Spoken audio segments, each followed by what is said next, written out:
waayahay soo dhawaada meel baa joogtaan dhammaantiin arrimihii immigrationka maalin dhaweyd waxaa ka soo kordhay arrintan cusub ee public charge-ka la yidhaahdo oo videogan ka soo sameeyey inuu yimaado wuuba ka cabsanayaaba hadda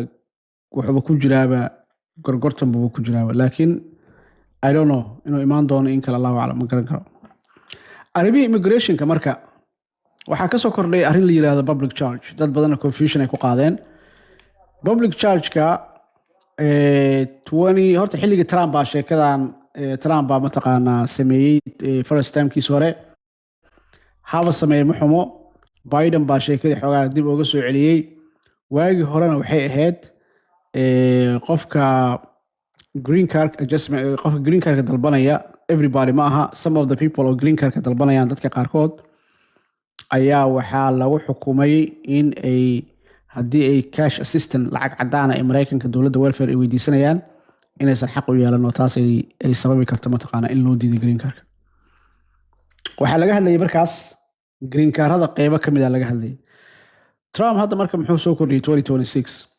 arrintan USCIS ay ka hadashay iyo mataqaanaa hay'adaha kale ee qusadeen ay ka hadleen public charge-ka yaa wey Soomaalida meelo badan ay ka taabanaysaa jirto meelo badan oo se ka taabanayna waa jirtaayo dee waataan sharaxno ka hadalnay video kale oo ka hadalnay dadka soo daawadeen laakiin meelaha ay Soomaalida ay ka taabanaynin ayaa waxay tahay dadka gruubyada ku yimaada qaxootiga oo kale iyo gruubyada ku imaada lagu aqbalo asylum oo kale iyagu kuma jiraan okay kuma jiraan cid laga hadlayo waxa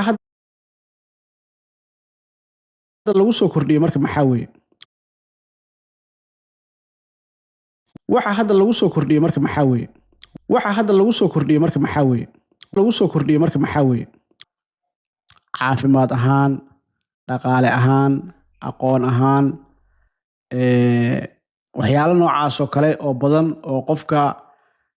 laga yaabo inuu ku tiirsado dowladda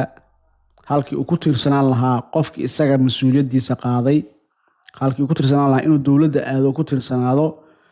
in markii hore waxay ahayd qofka soo sponsor gareynayo in la fiiriyo awoodiisa qofka shaqo ma haya dhaqaale ma haya qof kale oo support gareynaya ma jira ayaa loo eegay hadda labada dhinacba waa la eegayaa marka qofka la keenayana waa la eegayaa ama qofka waddanka jooga la siinayo qofka wax qabanaya ee waraaqaha buuxinayna waa la eegayaa labada dhinacba marka dadka labada group ee la eegayaa waxay noqonayaan waxaa loo eegayaa tusaale yar okay gabar citizen ah baa waxay rabtaa inay nin guursato waddanka gudihiisa ah ninkan maybe wuxuu ku imaaday dalxiisu waddan ku imaaday and then gabar bay isbartay inuu guursado rabaa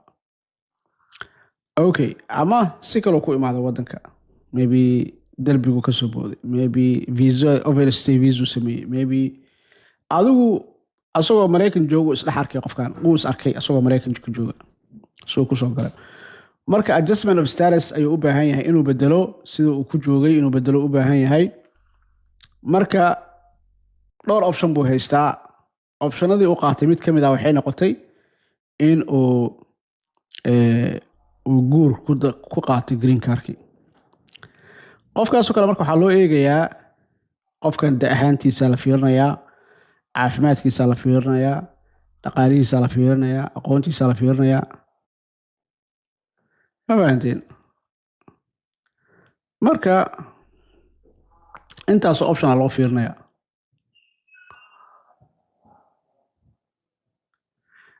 option loo fiirinayaa qofkii wax keenayay ama qofkii sponsor gareynayay ama qofkii waraaqa u bixinayay asagana saas oo kale optional loo fiirino qofkan qof wax qaban kara ma yahay marka dadkaas way qusaysaa dadkaas waa dadka ay rabaan inay eegaan waxayna bilaabanaysaa qorshahan September 18ka 2026 ayay bilaabanaysaa sheekadan public charge-ka oo macnaheedu waxa weeye ilaa September 17 laga gaaro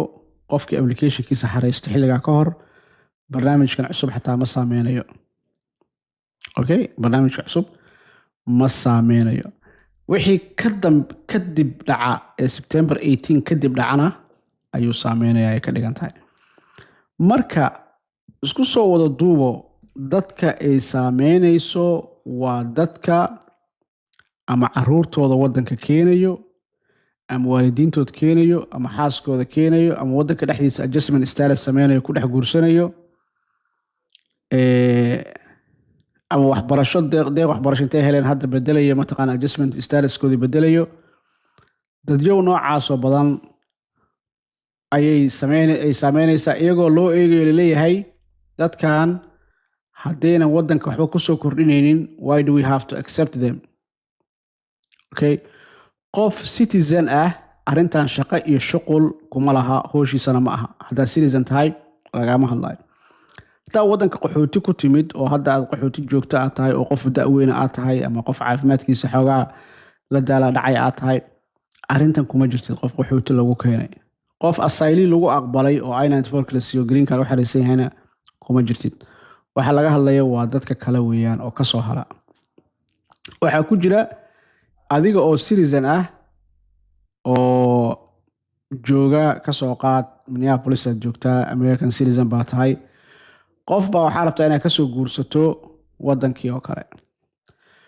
adiga iyo qofkaas baa la idin fiirinayaa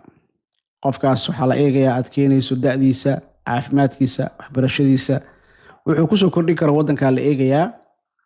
waxaa kaloo la eegayaa adiga dhaqaale ahaan waxaa haysato waxaa qaban karto waxaad aqoontaada caafimaadkaaga labadan qof hadday isu yimaadaan ma isdabari karaan mise mustaqbalka culays bay waxay saari doonaan canshuurta dadka laga qaado sheekadu waa intaas marka waxay hoos imaanaysaa ama caruur ha ahaato ama ha ahaato reero iskeenaya barnaamij baa marka waxaan rabaa inaan video ka soo sameeyo oo aan ogahay wadamo badan inay sameeyaan Soomaalidu kuma jirto I don't think Soomaalida arrintan inay qusayso okay Soomaalida arrintan ma qusayso dad waxaa jira Ukraine oo kala ah okay Ukraine aan tusaale soo qaadanayna ayaanta Ukraine ay ka shidan tahay Ukraine oo kale waxaa jiro nin cadaan ah wuxuu ka baxayaa Mareykanka wuxuu tagayaa Ukraine way dhacdaa arrintan okay markuu Ukraine tago cadaanka Mareykanka aan Ukrainiyiinta ku haystaan somehow Russianka xataa ma Ukrainiyiinta fahmaan Ukraine markuu tago gabar cadaan oo baranaya waa la sheekeysanayaa gabaran waxay rabtaa inay Mareykanka imaato inay American noqoto rabtaa already waa qof cad waaye luqadda Ingiriiska way taqaanaa xoogaa u bilaaban tahay si 2 sano 3 sano 4 sano kadibna American ay noqon kartaayo dhag adiga waxay ku leedahay go back to your country ee ku dheeyahay deerto ninka markuu wadankii tago waxay ku soo heshiinayaan lacag bay ku heshiinayaan markay lacagta ku heshiiyaan waa la soo arkayaa way baashaalayaan guura lagu heshiinayaa waliba ayaga fiancé aad u isticmaalaan K1 visa aad u isticmaalaan ama midka guurka wuu imaanayaa saaxiibka wuxuu u buuxinayaa green card u buuxinayaa lacag ku heshiinayaan lacag 30,000 40,000 waxba lagu heshiiyaa waxay ku qoran tahay barnaamijyadan Reddit app-ka la yiraahdo ku qoranta waa ka akhrin kartaa marka dadkii noocaas oo kale ah dhibaato hadda haysato dadka noocaas oo kale u shaqeysan jiray dhinacaana waxa arkaysaa wuxuu ku xisaabtamayaa the next 10 years inuu 3 qof uu keeno oo min xooga uu ka qaato way dhacdaa arrintan okay oo as guur ku keeno green card ku keeno tii hore waa kala tagnu leeyahay 3 sano 4 sano sugaya to kale haddana keenaya waa kala tagnu leeyahay haddana uu sugaya haddana qorshu meeshii ani arrimahan waxaan ku ogaaday hadda koor markii ugu horeysay oo sheekadan Ukraine lane-kan Ukraine inuu furan yahay cadaanku u furan yahay back in 2016 waxaan ka ogaaday meel networking aan u tagay baa waxaan ku bartay dhalinyaro cadaan ah marka xilligaas networking-ka aad u kacsanaayo marba gobol inta la tago event-ya laga qayb galo entrepreneurship personal development se lacag lagu sameeyaa se horumar lagu gaaraa waxaasa marba meel loo heli jiray marka event Charlotte ka dhacayaan isku baranay marka waxay ii sheegay labadan inay Ukraine u socdaan oo ay rabaan xaq inay businesskooda ku soo dhisaan ay lacagta ay ku dhisi lahaayeen ay ka helayaan inay jiraan naaga noocaas oo kale ay wadan keenayaan marka dadka madowga oo kale uma furna fursadaas because nin qof madow intuu ka baxo Mareykan Ukraine uu tago naagta cadaanka iyo Ukrainiyiinta maba aaminaysaba waxay leedahay kan American oo sax maba ahaba soo aan igu geeyaa Mareykanka Americanka saxda ah markaad Ukraine iyo China iyo tagto qofka cad bisa loo haystaa okay marka dadkaasoo kale sheekada way saameynaysaa oo waxay u saameynaysaa waxa weeyaan ninka cadaanka halkan joogay oo rabay inuu mataqaana Mareykan joogo kale rabay inuu keeno gabar Ukrainiina oo wax ku heshiiyaan oo kale rabay waxay u saameynaysaa asaga la eegaya shaqadiisa la eegaya dadiisa la eegaya caafimaadkiisa la eegaya noloshiisa la eegaya iyadii la eegaya marka hadii sheekadii ay noqoto hadhow in iyadii isbixin weydo oo ay noqoto inay dawladdu wax ka doonato waliba hadii ilmo dhasho hadii saansan waasaas mid kalena welfare-ta Mareykanka ugu weyn welfare-ta Mareykanka ugu weyn hadday noqoto cash assistance hadday noqoto food stamp hadday noqoto section 8 hadday noqoto kaarka caafimaadka welfare-ta ugu weyn Mareykanka cadaan qaato qof cid ku soo dhow oo Ilaahay abuurtay malaha okay African yani stereotype la isku sameeyaa wadankan stereotypes badan jirto waa hore iska riixeen foostadaano waxay ku riixeen madowga ku riixeen okay madowga maxay dhahaan waa 13% ma dhahaan wadanka intay ka yihiin percentage-kooda ma qoha 17 ma 13 bed marka waxay dhahaan eego intaasoo yar ah bay intaasoo tira food stamp ka qaadato laakiin markaad fiiriso number ahaan yaa badan iskuma dhow farqi weyn u dhaxeeyo ha 18.5 hadda marayaan miya okay farqi ahaan iskuma dhow waxa laga yaabaa inay 40 milyan oo ama 30 milyan oo 40 milyan cadaan inay welfare ku jiraan oo noocyo kala duwan ugu jiraan halka dhowr milyan oo madow ay ku jiraan laakiin it's always the media wadankan media hadaad lahayn ama media xaafadeed ha ahaato ama media waaweyn ha ahaato media hadaa wadankan lahayn xaabaa laga dhiganaya dabka lagu shito adiga America lagama yaqaano tana saxsan iyo tana khaldan iyo waxaas kama shaqeyso waxa ka shaqeeya waxa weeye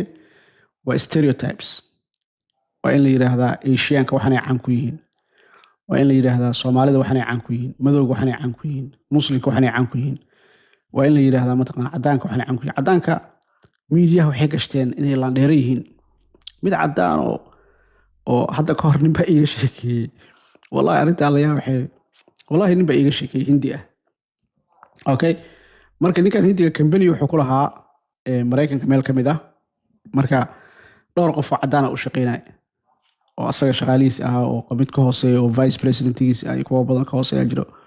asaga iska company asaga headka asaga CEO-ga asaga mataqaana decisionada gaarayo and then ninkan meel event oo San Francisco laga marti qaaday qoliyaha marka marti qaadeen oo cadaan kale oo mataqaana investment wax weydiisanayeen qolihii investors ka ahaa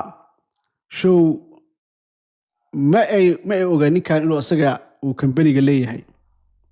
waxay u haystaan IT support nimanka cadaanka ay wataan inuu yahay in iska IT support oo computer markuu ka damo u daaro inuu yahay ay u haystaan bas nimankii investors ka ahaa labadii kale cadaanku bay la hadlayaan su'aalaha weydiinayaan labadii ninkan hindiga fiirinayaan oo mataqaana ay leeyahay maxay kula tahay asagana uu ka jawaabo marna ayaga marka jahwareer yar baa meesha ka dhacay markaasa su'aal baa ninkii hindiga aan weydiiyo dhahay wuxuu yiri idinka su'aal ma weydiin karaa aniga roolkeyga maxaa u haystaan waxay noo sheeg maxaa waaye aniga ownerkan ahay company-ga marka muhiimaddu waxa weeye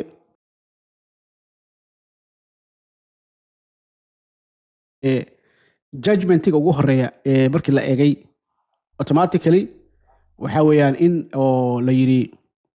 la yiri mataqaana kan hindiga u shaqeynaya iyaga asaga IT support-ka ah iyaga company-ga iska leh adigu assumption noocaas oo kala meel walba iska yaalo assumption noocaas oo kala iska buuxo marka waxaan iskama imaan ma aha wax iska imaaday ma aha waa wax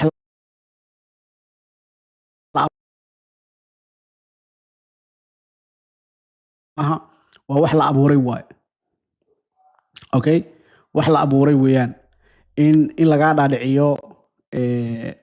qofka cadaanka inuu ka nolol fiican yahay oo kale adigoo isku wadan isku fursad wax walba aad joogtaan waxba haystaan inuu ka nolol fiican yahay inuu maybe ka aqoon badan yahay inuu ka horumarsan yahay inuu ka waxyaalaha ugu daran waxaa weeye inuu kaa peaceful nabadgelyada inuu kaa jecel yahay waxaa laga yaabaa inuu asaga yahay kan fidnada abuura saarayo American looma saarayo waxaa leeyahay wuxuu ahaa nin oo individual ah oo disturbance badan waxay maskaxdiisa wax badan baa ku jiray gameku si fiican u ciyaari jiray gameku mataqaana ku badnaa marka waxaas waa media waaye groomina lagu sameeyaa dadka waxaa laga dhaadhicinayaa waxaan waa shakhsigan bis waaye ciladan halka media the only sida kaliya media u shaqeeyaan waxaa weeyaan in markay wax dhacaan ay one of the mataqaana go'aamo ay qaadanaya ka mid tahay haddii qof ka soo qaad qofka madowga qofka muslimka qofka Soomaaliga qofka saan qofka immigrant waxaas kale haddii wax dhacaan in lagu soo daro community ka soo jeedo wadanku ka soo jeedo community ka soo jeedo halka dadka European ka imaadana weligood aan wadankooda la sheegay waxa laga yaabaa qofkan xataa cadaanka ah in uu soo wadanku dhalan oo uu Europe ka yimid baa laga yaabaa laakiin by the time magaciisa la arko inuu cadihan la arko original wadanku ka imaaday irrelevant uu noqonaya lagama sheekeeyo Germany uu ahaa iyo Sweden uu ahaa iyo waxa Irish uu ahaa iyo halkan uu ahaa iyo waxaas iyo lama dabagal lama raadi xataa hadduusan dadka wadanku u dhashay hadduusan ahayn sister waa laga sii gudbaa that's irrelevant markaas wadankiisa iyo diintiisa iyo waxaas waxay noqonayaan irrelevant dadka kale laakiin xataa hadduu ku dhashay cunuga Soomaaliga ee Mareykanka ku dhashay still waa kan ninkan sharafka uu leeyahay Somali kids Somali immigrants asaga ilmihiisa iyo ilmaha wadanka ku dhashayna kulli waa same situation isku hospital bay ku dhashay isku xuquuq bay leeyihiin but anyway that's the power of media awoodda ay wadanka leedahay waxaa weeyaan in ay runtana been ka dhigto beentana run ka dhigto marka it's up to every community badan waxaa jira wadanka isdifaaca oo awood laho oo media la dagaalama jirta laakiin it's up to the community-ga inay ay media iska difaacaan ayagana media onkooda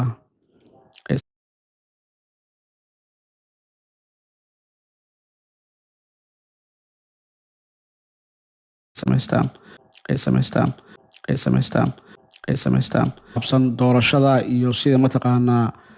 ayna cadaalad u ahayn isagoo laba mar guuleystay ayuu mataqaanaa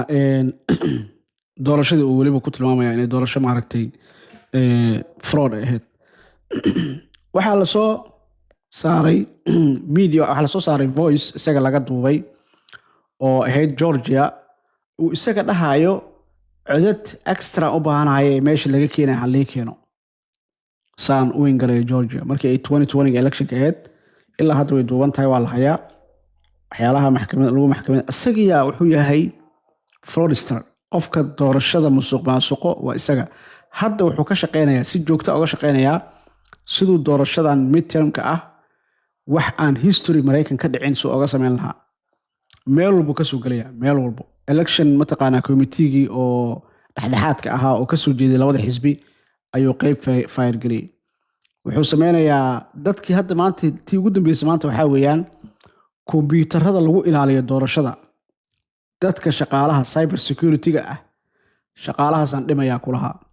okay doorasho xaq ah soomaada rabin then why shaqaale in lagu dareebo heede shaqaale maxaa loo dhimayaa shaqaalihii cyber security-ga ee kombiyuutarada doorashada haddii Russia iyo China iyo Iran iyo haddii soo weeraraan doorashadii Mareykanka ay manipulation raba inay ku sameeyaan teamka shaqaalaha cyber security-ga oo doorashada kaliya ka shaqeynayay ayuu rabaa inuu shaqaalaheedii qayb dhan u la kaco u dhimo wuxuu sii salaxanaya waa ogtahay way iska caddahay history-ga Mareykanka ka dhici doonta November-na waxaa weeyaan laba mid bay noqonaysaa either America test waxay maraysaa ah in Trump siduu rabay ay noqotay waa testament waxay noqonaysaa in Trump oo ay og yihiin inuu fraudster yahay qofka ugu fraudka badan Mareykanka inuu yahay familkiisa billionaire ay ka sameeyeen dad badan oo asxaabtiisa oo xirxirnaa uu soo daayay lacag ka qaatay waxyaalo badan inay dhaceen iyadoo la og yahay buu haddana wuxuu rabaa in uu November geed dheer iyo geed gaaban inuu u fuulo November in aan laga guuleysan howska iyo sanadka. Now look, hadda howska iyo sanadka iyaga haysto saaita xataa waxyaalo badan uusan qaban karin baa jirto oo hadda laga hortaagan, sida hadda biilka mataqaana safe act la yidhaahdo kale. marka haddii laga guuleysto labada aqal November insha Allah, baxar buu ku jiraa. waxaa bilaabanaya investigation aad u badan baa bilaabanaya oo Trump family ku bilaabanayo. caruurtiisa oo dhan la investigate garanaya, committeega Congress ku xaq u leeyihiin markaas in ay subpoena ku sameeyaan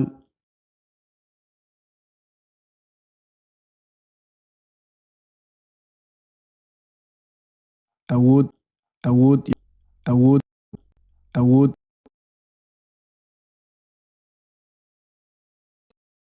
tusaale Elon Musk oo kale wuxuu rabaa inuu lacag aad u badan ku bixiyo doorashadan. marka isagiyo musuqmaasuqa ku dheereeya doorashooyinka ayaa wuxuu dadka kale ku eedeynayaa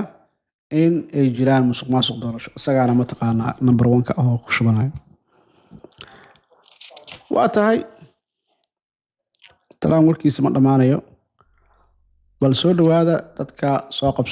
qabsada haddii aad update noo haysaan, haddii aad noo haysaan information.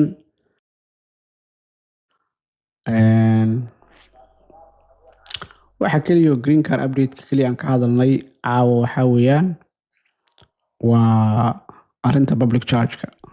oo ay dad badan confuse ku noqdeen, dadka qaxootiyada iyo asayliga inay soo galeen, dad kale ay soo galayaan.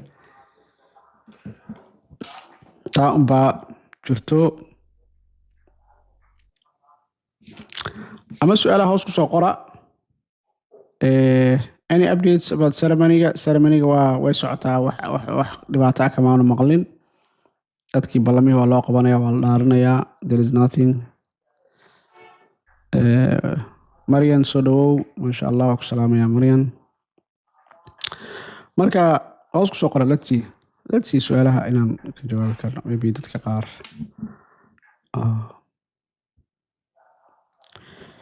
let's see haddii lagu guuleysto midterm soo haddii laga guuleysto Trump midtermka Soomaali tooshkaas waa ka hadlaya. yes,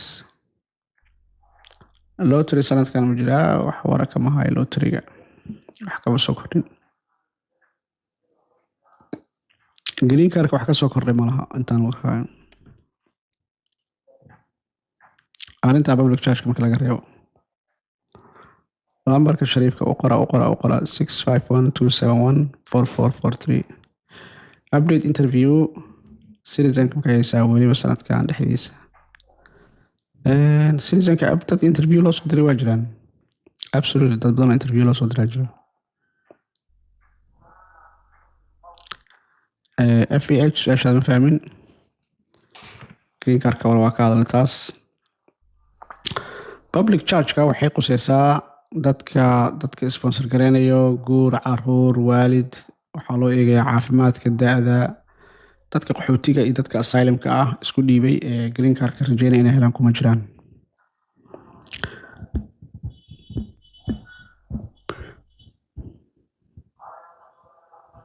waa fahanteen soo ma? waayahay, bal soo qabsada noo soo update gareeya wixii update ah haysaan, wixii aad nala wadaagaysaan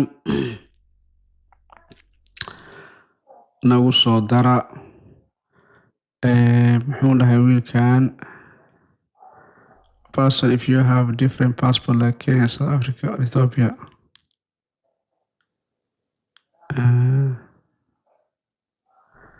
ay tiri ka waran dacwadaha dadka isdhalay. dacwadaha dadka isdhalay. I don't know. su-aashii wax yar baad ka soo qoraysaan. I have no idea qaab looga jawaaban karnayo. su-aalaha qaar ma dhamaystirna. wacalaykum assalaam waraxmatullah.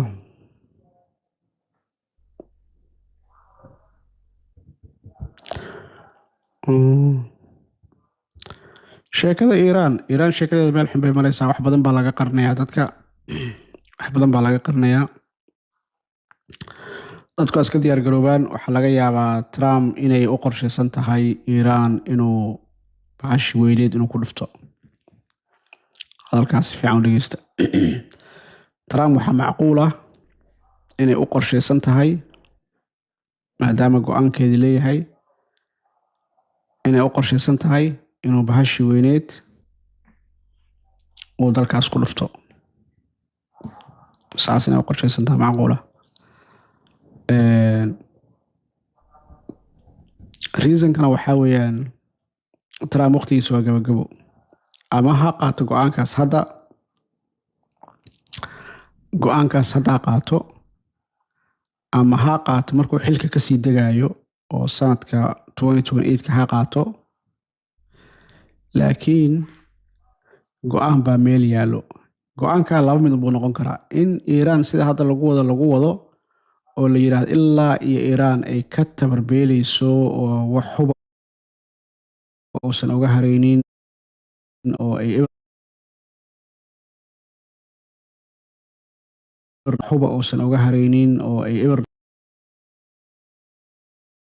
huba uusan uga hareynin oo ay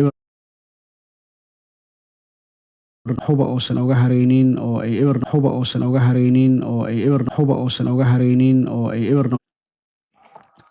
awoodda afraad. hadda waxaa dunida isku haysta maaha Maraykan iyo China iyo Russia. saddexdaa quwadood ba hadda la ugu awood weyn oo la hadal hayaa, sax? then Marinka Hormuz iyo intay awoodda ku hayaan, haddii ay dagaalkan ka survive gareeyaan, waxay noqonayaan awoodda afraad ee dunida, iyagoo weliba ku gorgortamaya Marinka Hormuz hadday completely iyaga gacantooda iyo awooddooda mataqaana ay ku jirto, awoodda afraad bay noqonayaan. marka haddii ay ka soo kacaan jugtaan, waxaa weeyaan